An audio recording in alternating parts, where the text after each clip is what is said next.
गिनती बाब 5। फिर खुदावंद ने मूसा से कहा कि बनी इसराइल को हुक्म दे कि वो हर कोढ़ी को और जरियान के मरीज को और जो मुर्दा के सबब से नापाक हो उसको लश्करगाह से बाहर कर दें। ऐसों को ख्वाह वो मर्द हों या औरत, तुम निकाल कर उनको लश्करगाह के बाहर रखो, ताकि वो उनकी लश्करगाह को जिसके दरमियान मैं रहता हूँ नापाक ना करें। चुनाचा बनी इसराइल ने ऐसा ही किया और उनको निकालकर लश्करगाह के बाहर रखा। जैसा खुदावंद ने मूसा को हुक्म दिया था वैसा ही बनी इसराइल ने किया। और खुदावंद ने मूसा से कहा कि बनी इसराइल से कह कि अगर कोई मर्द या औरत खुदावंद की हुक्म अदूली करके कोई ऐसा गुनाह करे जो आदमी करते हैं और कसूरवार हो जाए, तो जो गुनाह उसने किया है वो उसका इकरार करे और अपनी तकसीर के मुआवजा में पूरा दाम और उसमें उसका 5वां हिस्सा और मिलाकर उस शख्स को दे जिसका उसने कसूर किया है। लेकिन अगर उस शख्स का कोई रिश्तेदार ना हो जिसे उस तकसीर का मुआवजा दिया जाए, तो तकसीर का जो मुआवजा खुदावंद को दिया जाए वो काहिन का हो, अलावा कफ़ारा के उस मेंढे के जिससे उसका कफ़ारा दिया जाए। और जितनी मुक़द्दस चीज़ें बनी इसराइल उठाने की कुर्बानी के तौर पर काहिन के पास लाएं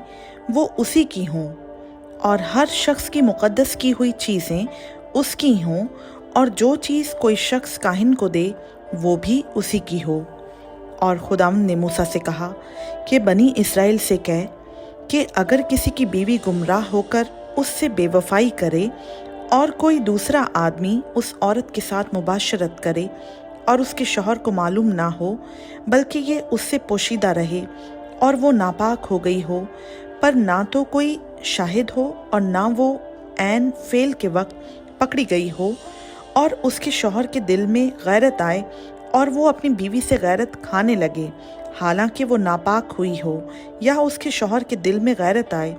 और वो अपनी बीवी से गैरत खाने लगे हालांकि वो नापाक नहीं हुई, तो वो शख्स अपनी बीवी को काहिन के पास हाजिर करे और उस औरत के चढ़ावे के लिए एफा के 10वें हिस्सा के बराबर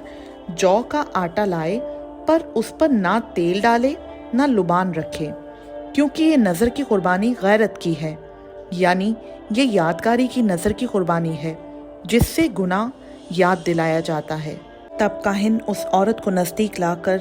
खुदावंद के हजूर खड़ी करे, और काहिन मिट्टी के एक बासन में मुक़द्दस पानी ले और मस्कन के फर्श की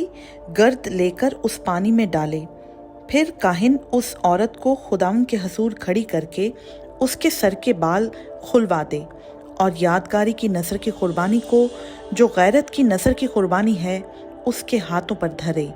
और काहिन अपने हाथ में उस कड़वे पानी को ले जो लानत को लाता है। फिर काहिन उस औरत को कसम खिलाकर कहे कि अगर किसी शख्स ने तुझसे सोहबत नहीं की है और तू अपने शौहर की होती हुई नापाकी की तरफ माइल नहीं हुई, तो तू इस कड़वे पानी की तासीर से जो लानत लाता है बची रह। लेकिन अगर तू अपने शौहर की होती हुई गुमराह होकर नापाक हो गई है और तेरे शौहर के सिवा किसी दूसरे शख्स ने तुझसे सोहबत की है, तो काहिन उस औरत को लानत की कसम खिलाकर उससे कहे कि खुदावंद तुझे तेरी कौम में तेरी रान को सड़ाकर और तेरे पेट को फैलाकर लानत और फटकार का निशाना बनाए, और ये पानी जो लानत लाता है तेरी अंतड़ियों में जाकर तेरे पेट को फैलाए और तेरी रान को सड़ाए। और औरत आमीन आमीन कहे।